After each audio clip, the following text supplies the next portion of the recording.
अगर तमारा शरीर में चामड़ी ने लगता कोई पण प्रकारना रोग छे, जेम के तमने धाधर अत्यारे थई छे के अथवा घणा वर्षोथी तमने आ तकलीफ छे के भाई वारंवार धाधर थया करे छे, हवे आ धाधरने कई रीतना तमारे रिकवर करवी,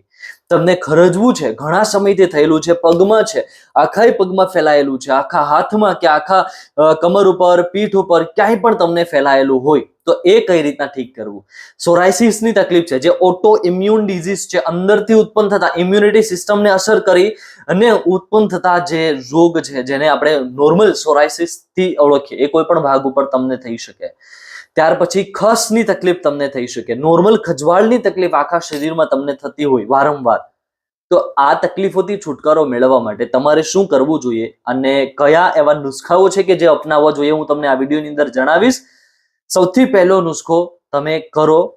પણ એ પહેલા ધ્યાન રાખો કે તમારા મગજને એક વાત મગજની અંદર બેસાડી દો કે જે પણ નુસ્ખાઓ તમારે કરવાના છે એ એક બે દિવસ કે એક અઠવાડિયા માટે નહીં, કન્ટિન્યુઅસ જ્યાં સુધી તમને તમારા શરીરમાં રિઝલ્ટ ન મળે ત્યાં સુધી કરવાના છે। કારણ કે કોઈ એક નુસ્ખો, આપણે ગોળી પીએ માથાનો દુખાવો માટેને એક ગોળી પીએ તો એ ગોળીથી તમને અડધો કલાકમાં માથાનો દુખાવો મટી જાય, કારણ કે એ ગોળીની જલ્દી ઇફેક્ટ થાય છે પણ એની ઇફેક્ટ કિડની અને લીવરમાં પણ થાય છે। જ્યારે કોઈ નુસ્ખો તમે કરો તો એની અસર ધીરે ધીરે ધીરે ધીરે તમારા શરીરમાં થાય અને એની અસર બીજા કોઈ અંગો ઉપર ખરાબ ન થાય એ રીતના તમારે મટાડવાનું હોય તો એમાં તમને એક અઠવાડિયાનો સમય પણ નહીં, હું તમને કહું છું 1 થી 2 મહિના જેટલા સમય તમારે આ પ્રકારના નુસ્ખાઓ માટે આપવો જોઈએ। સૌથી પહેલો નુસ્ખો રોજ સવારમાં ઉઠીને તમારે કરવાનો છે। કોઈ પણ પ્રકારના ચામડીના રોગ તમને હોય, 5 થી 6 કડવા લીમડાના પાન, કડવા લીમડો છે એના 5 થી 6 પાન તમારે લાવવાના છે રોજ સવારે, અથવા તો એનો બીજો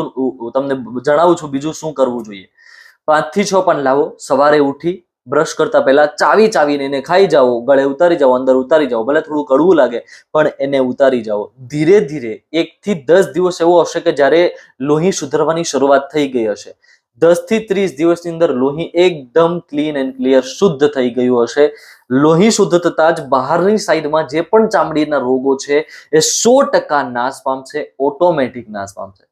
હા, તમે કડવા લીમડાના પાનને 10 પાન લાવો, 5 પાન ચાવીને ખાઈ જાઓ અને 5 પાન જે ચાવ્યા હોય એનો જે લેપ છે તમારે ચાવેલો વસ્તુનો લેપ તમારે જ્યાં પણ ધાધર છે ત્યાં લગાવી એના ઉપર થોડું કોટનનું કાપડ અડધો કલાક માટે બાંધી લો અને એ પછી તમે સાફ કરી શકો છો। આ બે પ્રયોગથી તમારો 100% જે રોગો છે ચામડીના એનો નાશ થઈ જશે। હવે હું તમને મેઇન પ્રયોગ જણાવું છું કે આ વસ્તુ તો તમને અમુક રોગ ઠીક કરવામાં કામ આપી શકે, ચામડીના 99% રોગમાં, 1% જેમ કે સોરાયસિસ અને એ પ્રકારની ગંભીર જે તકલીફ છે ચામડીની એમાં તમારે લોંગ ટાઈમ સુધી એક નુસ્ખો કરવાનો છે। એ છે, નુસ્ખો નથી, એ મુદ્રા છે, આપણે એક્યુપ્રેશર વિજ્ઞાનની અંદરની આવી એક મુદ્રા જેમાં આપણા હાથની સૌથી નાની આંગળી, આ ટચલી આંગળીને તમે જોઈ શકો, એનું ટેરવું અને અંગૂઠાનું ટેરવું આ રીતના બંને હાથના જોઈન કરવાના છે। સમજો કે સવારે તમે 7 વાગે ઉઠો છો, કડવા લીમડાના પાન ખાધા, નાસ્તો કર્યો, નાસ્તા કરીને અડધા કલાક પછી તમને ટાઈમ મળ્યો છે તો તમે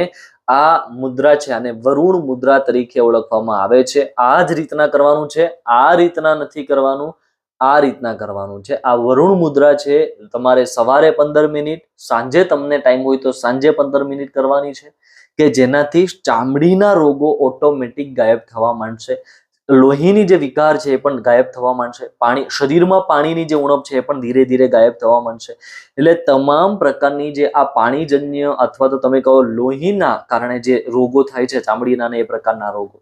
100% નાશ પામશે। તમે એક વખત વિશ્વાસ કરો, એક વખત સ્ટાર્ટ કરો, રિઝલ્ટ ના મળે ત્યાં સુધી આ તમે કન્ટિન્યુઅસ કરી શકો, આમાં કોઈ નુકસાન નથી। હા, જે કડવા લીમડાના પાન છે એ 1-2 મહિનાથી કન્ટિન્યુ વધારે નથી ખાવાના। 2 મહિના તમે સતત ખાધા હોય તો 15 દિવસનો ગેપ રાખવાનો, નથી ખાવાના, એ પછી ફરી 2 મહિના ખાવો, એ રીતના કરી શકો। નુસ્ખાઓ ખાસ કરજો, રિઝલ્ટ ચોક્કસ મળશે, ના મળે તો તમે કોઈ એક હારી જાઓ, પણ એક વખત ટ્રાય કરો, મહિનો દિવસ સુધી